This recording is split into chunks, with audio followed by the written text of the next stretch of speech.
ओम शांति। भगवत गीता में यह स्पष्ट दिया है कि भगवान को सत्य रूप में ही याद करने से ही प्राप्ति होती है और उस रूप को हम उसके द्वारा ही जान सकते हैं। तो वह रूप कौन सा है, हम आज इसमें देखेंगे। तो परमात्मा ने भगवत गीता में 10वें अध्याय में दूसरे श्लोक में कहा कि मुझे ना तो देवता गण जानते हैं और ना तो महर्षि गण जानते हैं, क्योंकि मैं सबका आदि कारण हूँ। और उसके आगे स्पष्ट कहा तीसरे श्लोक में कि मुझे जानना भी जरूरी है, क्योंकि जो मुझे तत्व सहित जान जाता है उसके सारे पाप कर्म भी नष्ट हो जाते हैं। अध्याय 18 में 66 नंबर श्लोक में ये कहा कि अर्जुन मेरी शरण में आओ, क्योंकि मेरी शरण में आने से तुम्हारे सारे पाप कर्म भस्म हो जाएंगे। और गीता का मूल मंत्र भी है मन मना भाव, अर्थात उसका स्पष्ट रूप जानना बहुत जरूरी है, तभी हमारे पाप कर्म विनाश होंगे जो हमारे दुखों का कारण है। तो भगवान ने ही स्वयं बतलाया। फर्स्ट पर्सन श्लोक में हम देखेंगे कि भगवान ने अपना नाम रूप रहने का स्थान क्या बतलाया है। 7वें अध्याय में फर्स्ट नंबर श्लोक में यही कहा कि तू मेरे द्वारा ही मुझे जान। तो पहला प्रश्न यही आता है कि परमात्मा साकार है कि निराकार है, या व्यक्त है या अव्यक्त है, उसकी कर्म इंद्रियां हैं या नहीं है। तो 7वें अध्याय में ही 23वें नंबर के श्लोक में फर्स्ट पर्सन में ही कहा कि जो देवताओं को पूजता है वो देवताओं को प्राप्त करता है, जो मुझे याद करता है वो मुझे प्राप्त करता है। अर्थात परमात्मा साकार देवताओं जैसा नहीं है, वो अव्यक्त है। ये अध्याय 7 में अगले ही श्लोक में अर्थात 24 नंबर में कहा अव्यक्तम व्यक्तिम मापन्नम मन्यन्ते माम बुद्धया परम भावम अजानन्तो मम अव्ययम अनुत्तमम। अर्थात जो मनुष्य हैं वो मुझे व्यक्ति भाव में मान लेते हैं, जबकि मैं अव्यक्त हूँ। अध्याय 9 में 4 नंबर श्लोक में भी कहा कि मैं अव्यक्त हूँ, निराकार हूँ, भले मेरी शक्ति से सारा जगत व्याप्त है, वो देवताओं जैसा नहीं है। तो उसका रूप कैसा है? जब वो अव्यक्त है तो उसका रूप अति सूक्ष्म ते सूक्ष्म है। ये कई फर्स्ट पर्सन श्लोक में भगवत गीता में कहा गया है। अध्याय 8 में 9वें नंबर श्लोक में कहा कविम पुराणम अनुशासितारम अणोर अणीयम सम अनुस्मृत्य सम। अर्थात कि अणु से भी छोटा मैं ज्योति स्वरूप हूँ, प्रकाश स्वरूप हूँ। तो परमात्मा का रूप अति छोटा है। और 13वें अध्याय में भी कहा ज्योतिषा मापी तज्ज्योति, अर्थात मैं ज्योतियों का भी ज्योति प्रकाश स्वरूप हूँ। तो परमात्मा का स्वरूप ज्योति स्वरूप है और 2 नेत्रों से नहीं देखा जा सकता। इसीलिए 11वें अध्याय में फर्स्ट पर्सन में ही भगवान अर्जुन को कहते हैं कि अर्जुन तू मुझे इन 2 नेत्रों से नहीं देख सकता, मैं तुझे दिव्य नेत्र देता हूँ और दिव्य नेत्र से तू मुझे देख।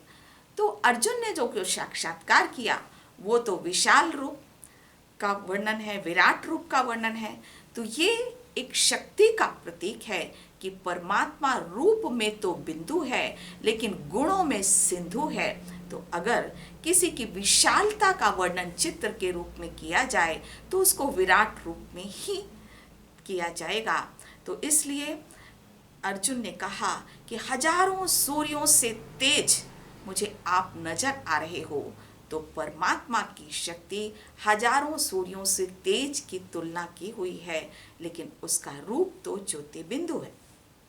अब दूसरा, बिना नाम के क्या हम उसको याद कर सकते हैं? हम आत्माओं का नाम नहीं होता है, लेकिन हमारे शरीर का नाम होता है।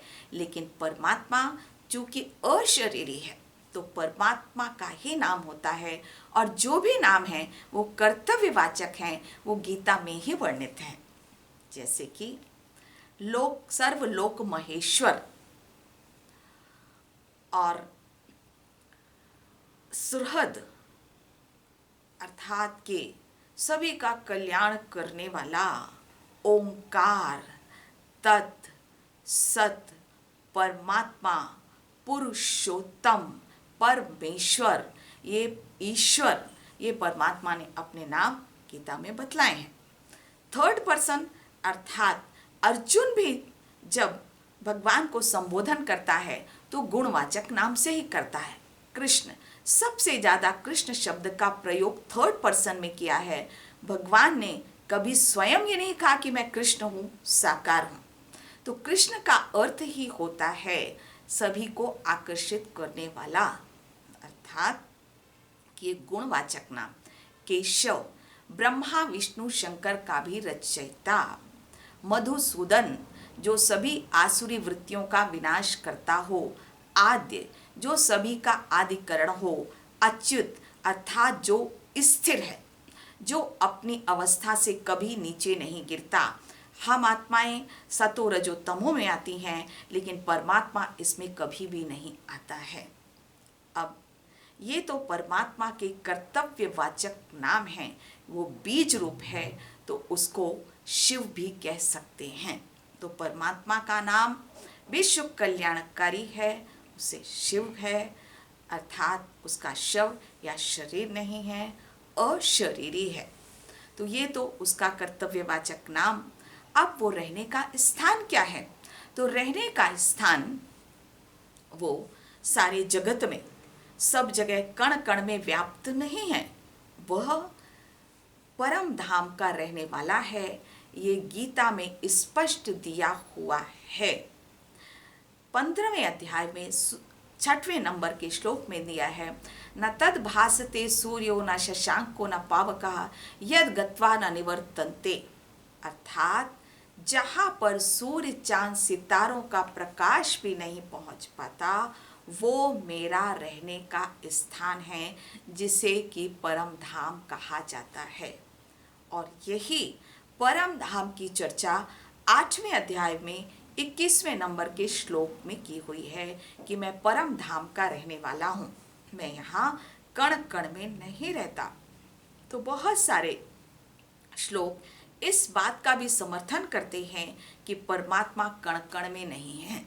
जैसे 9वें अध्याय में 4थे और 5वें नंबर के श्लोक में, उसमें फर्स्ट पर्सन में ही कहा गया है, ना तो मैं जगत में व्याप्त हूँ, ना तो जगत मुझ में व्याप्त है। तो ये भगवान स्पष्ट कहते हैं कि मैं अलग हूँ। और विभूति योग जो 10वें नंबर का अध्याय है, उसमें भी हर श्लोक में लगभग विशेषता बतलाई हुई है कि जो इस संसार में भौतिक अभौतिक चीज है, उसमें शक्ति प्रदान करने वाला मैं हूं। पांडवों में धनंजय हूं, धनंजय तो सामने था, अर्जुन था, अर्थात उसमें जो भी विशेषता दी हुई है वो परमात्मा की विशेषता दी हुई है। वृक्षों में पीपल हूं, पर्वतों में हिमालय हूं, मुनियों में व्यास हूं। तो ये परमात्मा ने अपनी विशेषताएं स्पष्ट की हैं कि मैं कण कण में नहीं हूं, लेकिन सबकी विशेषता मेरे द्वारा है। फिर क्या आत्मा ही परमात्मा है? क्योंकि रूप तो आत्मा का भी बिंदु है, परमात्मा का भी बिंदु है, और आत्माएं भी परम धाम में रहने वाली हैं, लेकिन परमात्मा अलग है, आत्माएं अलग हैं। ये भी कई श्लोकों में बतलाया हुआ है। जैसे 15वें अध्याय में 16वें और 17वें श्लोक में ये कहा गया है कि इस जगत में दो प्रकार के लोग हैं, क्षर और अक्षर, एक विनाशी और अविनाशी। तो अविनाशी आत्मा है और मैं इन आत्माओं से भी श्रेष्ठ हूँ। उत्तम पुरुष तु अन्य परमात्मा इति उदाहृत, अर्थात परमात्मा जीव आत्माओं से अलग है, जिससे कि पुरुषोत्तम कहा जाता है, परमात्मा कहा जाता है। तो हमने यह स्पष्ट जाना कि गीता के अनुसार परमात्मा का रूप स्वयं परमात्मा ही बतला सकते हैं और कोई नहीं जानता।